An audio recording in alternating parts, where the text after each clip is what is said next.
Bastou uma pergunta para o império dela começar a desmoronar. Durante anos, Natalia Beauty foi vendida como um exemplo de superação e empreendedorismo. Mas bastaram poucos segundos, uma pergunta simples e uma resposta considerada arrogante para transformar uma empresária admirada em um dos assuntos mais criticados da internet. Nesse vídeo você vai entender exatamente o que aconteceu naquele evento. Por que uma única pergunta colocou em xeque toda a imagem construída por Natalia e como um pedido de desculpas conseguiu piorar uma crise que já parecia enorme. Milhares de seguidores foram embora, profissionais da área se revoltaram, vídeos viralizaram e uma estratégia de marketing feita logo depois acabou colocando ainda mais lenha na fogueira. Afinal, a internet exagerou no cancelamento ou a polêmica apenas revelou uma personalidade que sempre esteve ali, mas ninguém queria enxergar? Vamos conferir tudo nesse vídeo aqui. Eu sou o Marcelo Milos e depois da vinheta eu te conto.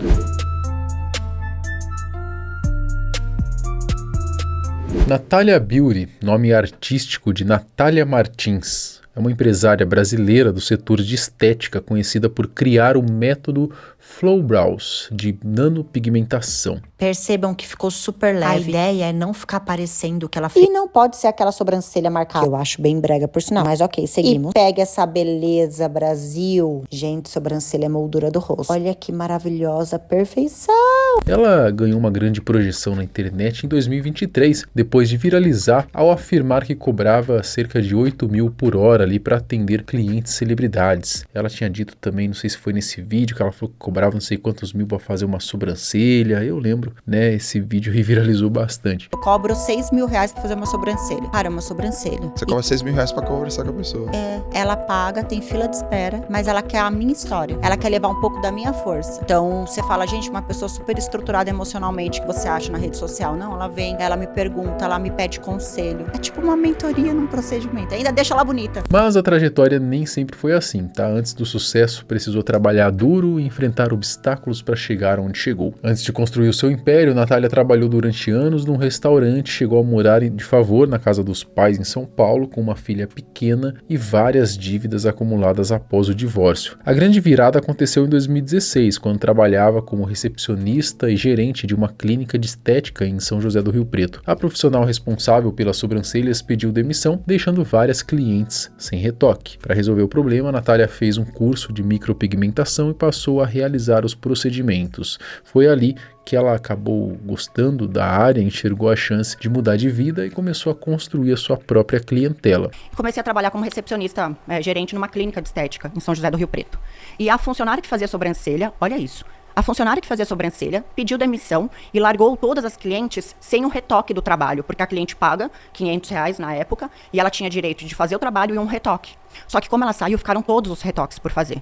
E eu sou uma pessoa obcecada por solucionar problema. Eu sou apaixonada por problema, porque a criatividade é uma coisa muito poderosa na hora de resolver e eu amo. E aí eu falei, bom, quer saber? Todo mundo naquela neura. Ai, meu Deus, vai fechar, vão ter que devolver o dinheiro. Eu falei, gente, calma, eu vou fazer esse curso. Eu vou fazer o curso, eu vou atender todos os retoques e tiro o serviço da clínica. Aí eu continuo gerente e a gente apaga o incêndio e a gente não vende mais nenhuma sobrancelha. Na verdade, eu enxerguei a oportunidade da minha vida ali, de ter uma profissão minha, mesmo fazendo sobrancelha.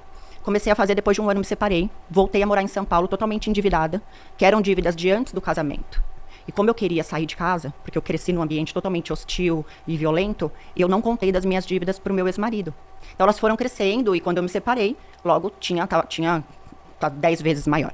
Então voltei com uma filha pequenininha de 2 anos e meio, sem ajuda financeira, nunca tive, e sem apoio emocional. Então voltei a morar na casa do meu pai, da minha mãe, que era o meu maior pesadelo, e com a minha filha. E sem dinheiro, fracassada e sem perspectiva de vida. E aí eu falei, a única coisa que eu sabia fazer, ou eu voltava para restaurante, ou eu fazia sobrancelha, e era a minha única oportunidade, eu não tive outra.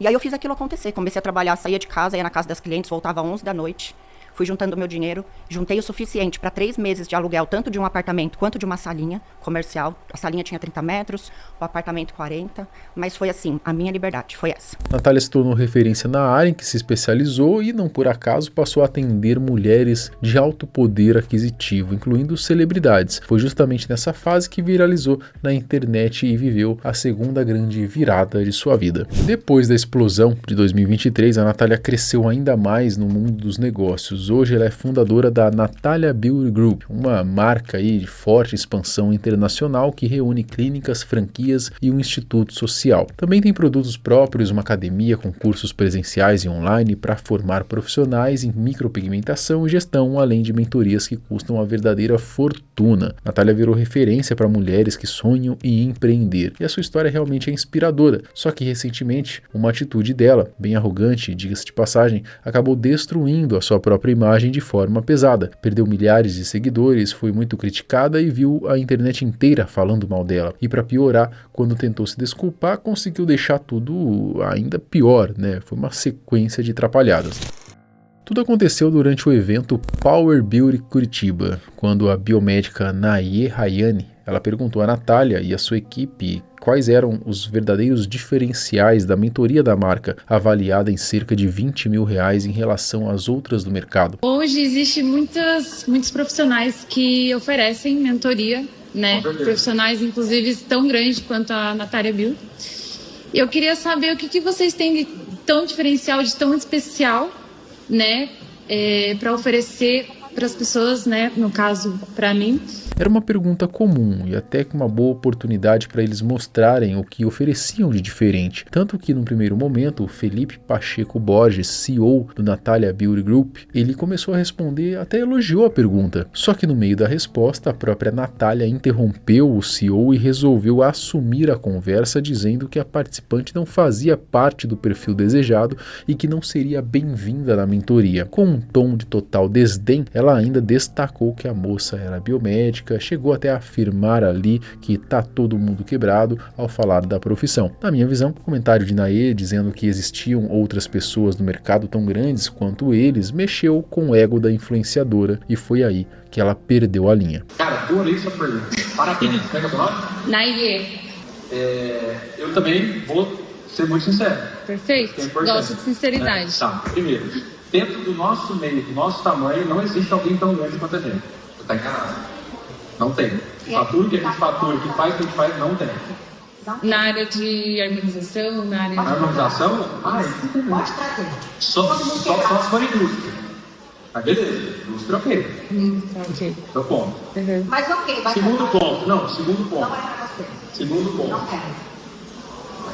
Você no meu grupo, não quero. Tudo bem. Obrigada. Foi só uma pergunta. Eu achei que você fosse responder com sinceridade. Não gostei. É meu direito, você não vai ser bem-vinda no meu grupo. Perfeito. Vamos lá. Mais alguma pergunta aqui? Obviamente, a atitude de Natalia gerou uma enorme revolta nas redes sociais e vídeos do momento passaram a circular por todos os lados. Foi completamente desnecessário o que a influenciadora fez e as críticas que recebeu acabaram sendo mais do que justificadas. Chega a ser constrangedor ouvir a forma como ela falou com a moça, tanto que Naye ficou bastante abalada após o episódio e gravou alguns stories explicando como que ela se sentiu depois de ser destratada durante o evento. Eu fui convidada para participar de um evento que eu queria muito participar, porque para mim mostrava crescimento, aprendizagem, não sei, mas infelizmente a pergunta que eu fiz na hora errada, não sei, talvez da forma errada, mas em nenhum momento eu tive a intenção de ser desrespeitosa ou de afrontar, mas é que realmente era uma dúvida que era minha e talvez pudesse ser de outras pessoas. Como consequência de toda a repercussão, a empresária viu a sua imagem ficar bastante abalada, chegou a perder mais de 86 mil seguidores no Instagram e foi aí que resolveu aparecer para se pronunciar, mas acabou piorando ainda mais a situação. Depois da onda de críticas e da forte queda de número de seguidores, Natalia Beauty usou as redes sociais para pedir desculpas. No pronunciamento, reconheceu que errou na forma como conduziu a situação e respondeu à pergunta da biomédica. Até aí, tudo certo. O problema é que a maneira como ela pediu desculpas não convenceu muita gente, para dizer o mínimo, não é? Resolvi gravar esse vídeo, esclarecer tudo o que aconteceu no evento de Curitiba E eu peço que, se você, mesmo que você não concorde, veja até o fim e me dê a chance também de falar, explicar o que aconteceu. Eu não tô aqui pra invalidar ninguém, até porque se eu também tivesse visto só o corte, eu também estaria muito brava comigo, mas eu acredito que eu tenho aqui o direito de explicar o que aconteceu disso tudo. Foi um evento em Curitiba, a gente tem um evento chamado Power Beauty, que acontece em São Paulo, a última edição, agora mês passado, teve 7 mil pessoas, foi lindo, 2 dias, e a gente leva o Power Tournée pra cidades onde a gente faz eventos de um dia, e é muito lindo. A gente fez em Brasília, fizemos em Curitiba, e vamos pra BH, e depois tem o próximo em São Paulo, que também vai ser pra 7, 8 mil pessoas agora em agosto, e depois de ter falado todos os diferenciais já, inclusive alunos da Moonshot que estavam lá, sem nada combinado, genuinamente, pegaram o microfone, falaram de tudo que aconteceu na vida deles depois que eles entraram. E essa moça que estava no evento, ela foi convidada, ela não pagou. A gente chamou ela pra ser embaixadora, porque a gente realmente entende que a gente gosta muito de comunidade. E existe um jantar antes do evento. E nesse jantar, no outro dia, as pessoas, inclusive da equipe, já vieram falar que já tava causando, enfim, mas eu não tô aqui pra falar disso, porque nada do que eu falar vai apagar o que aconteceu. Eu estou contando o que aconteceu. Depois teve o evento, isso era 8 horas da noite, ela pegou o microfone e falou bem assim: vou fazer uma pergunta um tanto capciosa. Só que essa parte foi cortada do vídeo, que tá nos cortes. E eu não sei se vocês sabem o que é a palavra capciosa, mas deveriam buscar no dicionário, porque também eu não sabia o que era essa palavra. Uma pergunta capciosa é o seguinte: é um adjetivo que descreve algo ou alguém cuja intenção é enganar, desestabilizar, induzir ao erro ou criar uma armadilha.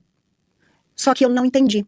Talvez se eu soubesse o que é capciosa, eu não teria caído, porque eu já percebi que era uma armadilha, assim como disse. Eu errei muito e peço desculpa. Por que eu não pedi desculpa antes? Nath, por que você não pediu desculpa antes? Era só pedir desculpa. Todo mundo falou, era só ter pedido desculpa. Só que eu não consegui pedir desculpa antes. Eu fiquei com muita raiva esse final de semana. Eu também sou ser humano. Eu tenho emoções, sentimentos. Eu ralei muito pra estar onde eu tô. Só que eu não estava preparada pra isso. E errei, peço desculpas. Nesse primeiro pronunciamento, Natália passou mais tempo falando do tamanho do evento, dando desculpas e dividindo a responsabilidade do que realmente pedindo desculpas à moça e aos biomédicos. Disse que nem sabia o significado de capciosa e, pior, não respondeu a pergunta de Nayê, que só queria saber qual era o diferencial da mentoria em relação às outras. Além disso, muita gente percebeu que ela demorou para aparecer e se desculpar. Natália alegou que ela estava muito nervosa, mas teve quem acreditasse que ela só resolveu se pronunciar depois de perceber o estrago na própria imagem e tentar conter os danos. Enfim, foi um pronunciamento bem fraco e para muita gente faltou sinceridade. Por isso, o cancelamento meio que continuou, embora o assunto já estivesse perdendo força. Só que alguns dias depois, Natália apareceu novamente para tentar se defender, dessa vez com uma abordagem diferente. Agora surgiu mais simples, no melhor estilo menininha indefesa no quarto, naquela cena que a internet já conhece quando alguém tenta se vitimizar. Nesse novo discurso, ao explicar por que agiu daquela forma, colocou parte da culpa no passado e até mesmo no pai, acredite se quiser. Também disse basicamente que estava acostumada a ser bajulada e que quando Nayê fez uma pergunta que poderia ser capciosa, algo que a própria havia avisado antes, acabou perdendo a cabeça. Por que você acha que você ficou brava com a pergunta daquela moça? Eu acho que eu fiquei brava ali, porque eu acho que eu já fui tão provada na minha vida, e eu já fui tão duvidada, e isso foi uma coisa que me acompanhou a vida toda, que quando eu vi ali, depois de tanta entrega genuína que a gente deu, sabe, de ver as pessoas felizes, aquela pergunta despertou em mim uma Natália criança, da rejeição.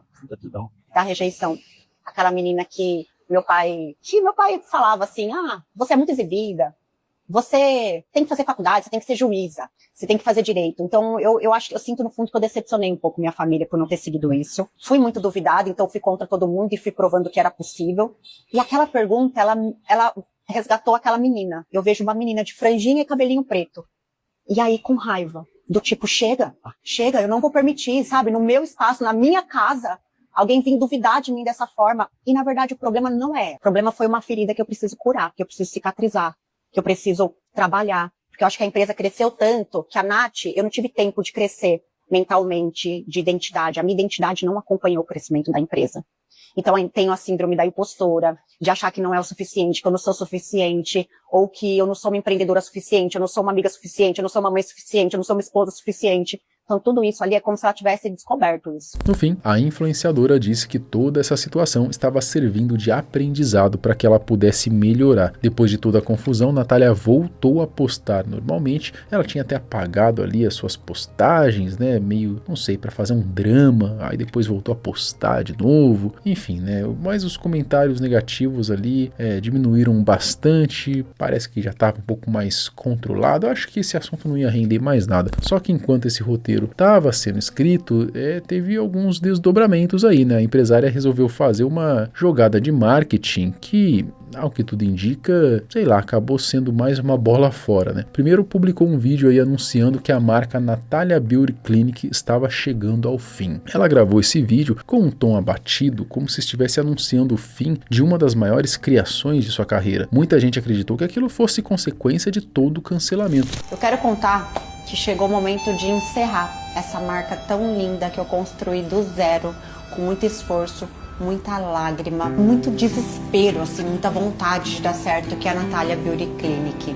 Mudou completamente a minha vida e eu tive que tomar uma decisão, que é encerrar Natalia Beauty Clinic. Só que tudo não passou de uma estratégia de marketing, né? Poucas horas depois, a influenciadora publicou um outro comunicado explicando que, na verdade, a empresa apenas tinha mudado de nome. Agora, a antiga Natalia Beauty Clinic passou a se chamar NaBeauty. Não é o que vocês estão pensando. Eu não encerrei a Natalia Beauty Clinic. Na verdade, nós encerramos uma marca, Natalia Beauty Clinic, para outra muito maior vir. Hoje nós temos franquias NaBeauty espalhadas por todo o Brasil. A marca é incrível e nós já estávamos planejando mudar o nome da Natalia Beauty Clinic Matriz, que é essa clínica linda, cheia de flores na frente, rosa. A gente já estava nesse processo, a fachada já havia mudado, o letreiro já havia mudado para NaBeauty Concept e agora nós fizemos o anúncio de que agora é NaBeauty. Quando você entra nos comentários, parece que o hate voltou com ainda mais força. Muita gente começou a fazer a pergunta proibida, né? Tá, mas e o diferencial? E pelo visto, essa resposta talvez a gente nunca descubra. Realmente parece que tá faltando alguém para cuidar melhor da imagem dela daqui para frente. Fato é que, apesar de todo esse cancelamento, Natalia deve continuar firme aí com seus negócios, né? Perdeu alguns seguidores, mas soma mais de 11 milhões, ainda é um baita número. Muito provavelmente essa crise será apenas passageira, daqui a alguns meses aí, sei lá, eu acho que hoje já ninguém mais muito fala disso, né? No fim das contas, esse caso também levanta uma reflexão interessante. Hoje existe uma verdadeira indústria de gurus de palco, né? Pessoas que conseguem construir uma legião de seguidores tão fiéis que muitas vezes não importa o que aconteça. Pode surgir polêmica, cancelamento, críticas ou até atitudes difíceis de defender. Sempre haverá um grupo disposto a justificar tudo, continuar comprando os produtos, pagando mentorias e tratando aquela figura como alguém acima de qualquer questionamento. É quase que uma relação de devoção e talvez essa seja o maior patrimônio desses influenciadores. Não é a marca, nem a empresa ou o dinheiro. É a capacidade de transformar seguidores em fãs incondicionais que permanecem ao lado deles mesmo quando todo o resto parece desmoronar. Só fica a pergunta, até que ponto vale seguir alguém sem nunca questionar suas atitudes? O que você acha dessa história? Comenta aqui embaixo. Até o próximo vídeo. Tchau!